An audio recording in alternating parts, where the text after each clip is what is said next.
Welcome back to Weekend Smile, guys. Lots of celebrities like Jada Pinkett Smith, Britney Spears, and Kerry Washington have recently written and published their memoirs.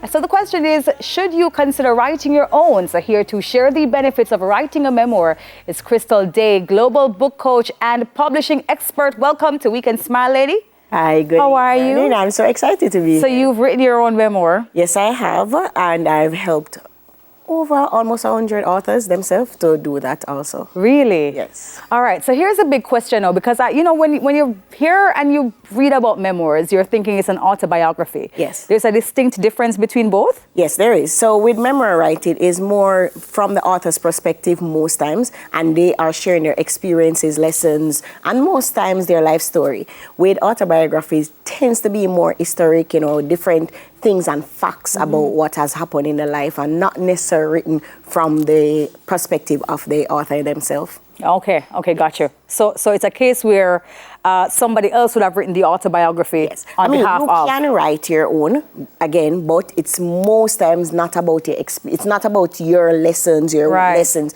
It's most about historic facts. Right, and the memoir is a little bit more vulnerable. Yes. Gotcha. Okay. The next question is, since everybody is now writing a memoir, let me not say everybody, because we love to generalize and say, well, hey, everybody, I write memoir. No. For the persons who have written their memoirs, right? Yeah. They've written it sometimes at a very young age. Yes. And is that okay that you begin writing a memoir about your life's journeys and your experiences, let's say in your 40s?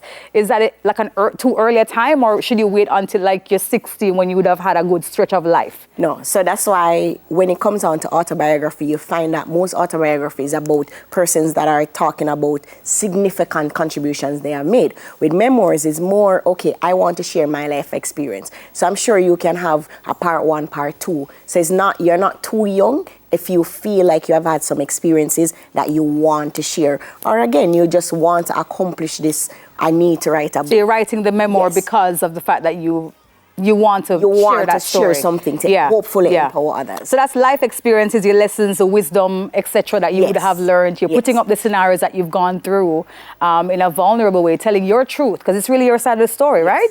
And then also with memoirs, the truth is, they don't have to be a celebrity. Yes, we are celebrating a celebrity because it's easier for them to sell the books than, a normal person. But there are many persons that they have just gone through some stuff and they believe that it can inspire others. Yeah. So that's the beautiful thing about a memoir. And it's what I think is with memoir, you are always growing. So what you would have written before, then you would not write it. You would write something else again. So like Gabrielle Union, she has written 2 parts, right? I need some wine to drink, and she wrote another because again, the story is always unfolding. Right, so you can write multiple copies of your memoir. Yes. Right, love that. The other part of it as well is that you're leaving a legacy as well with writing a memoir. So for persons who have admired you and don't know much about you, and let's say you have transitioned, they can listen to the memoir or read the memoir and they now know you. And with the legacy, they always say the pen is permanent. The truth is that once you have a book, it leaves a legacy beyond you. So when you're gone, you'll always be remembered. You understand? So yes, you can tell your family the story, you can send them all the voice notes, but at the end of the day, with a pen, it's permanent. So the book will actually live on past you. Right. And then in terms of it, acting as a solution for you, the author, acting as a way for you to get healed.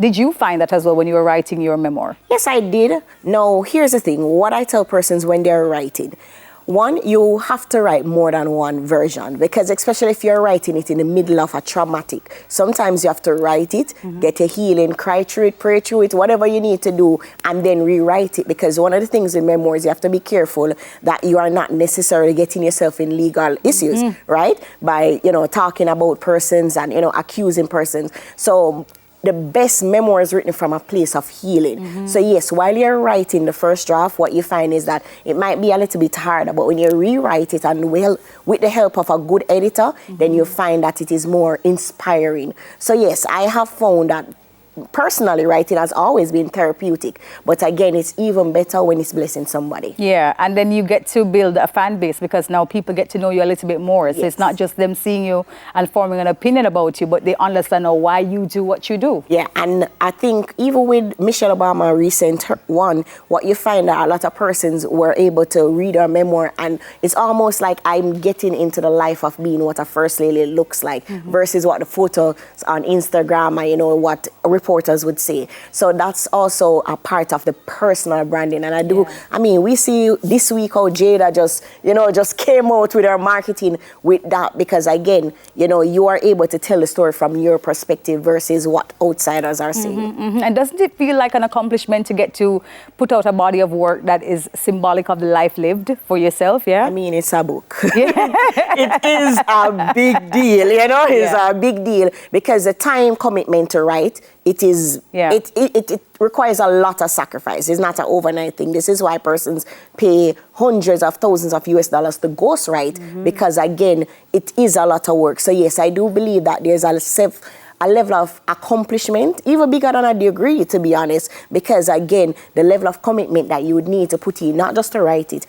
but to publish it, then to market it, and then continuously learning to sell that books beyond you. Yeah. You touched on it a little bit earlier on. I want to just get back to it. The whole process of identifying very personal details and offending people. Yes. Right? In the mix of things, because you don't usually ask people for permission when you're writing your own story, right?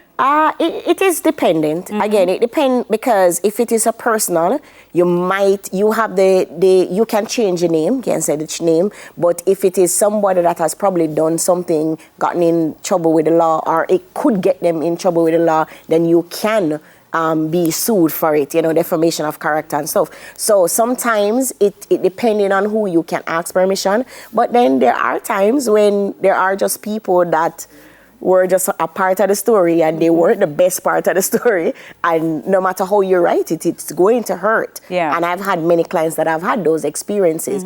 But again, you are, as long as you're not coming from a place of trying to attack people, but you're coming from a place of how can I inspire the readers, I do believe that how you write it will be different. Yeah, but what if my truth isn't inspiring like that? What if in my vulnerability and me being able to say that, listen to me, Landia hurt me, and I want to tell people, say, Landia hurt me bad. And I just want to detail how Landia hurt me. Again, when you write a book, there are readers. Yeah. Now, are the readers interested in that? No, there are different type of memoir writers. When you think about Tiffany Haddish, her book, what you found was that she was literally just talking about different stories of things that would have happened. Right. And what you found, it came up very entertaining. So persons weren't necessarily thinking about, oh, you know, I want to be inspired. But the truth is, in just watching the journey of where she's talking about, you know, trying to build that comedy career, you are inspired. Yeah. And I do believe, even though she was extremely funny, it still came off very empowering. You understand? So I think what many persons need to think about when they're writing a memoir is who is the audience and how am I bringing this? Because you can just write it in a diary. If you insist on telling a story, then write it in a diary. You don't need to publish it. Very good points, lady. Very good points. Thank you so much. You know, you make me feel like I want to go write my own. You probably should. Let's go write it, man. Thanks for joining us. Crystal Daye, global book coach and publishing expert. You're watching Weekend Smile, and we'll soon come back. Stay with us. I love this. Thank you.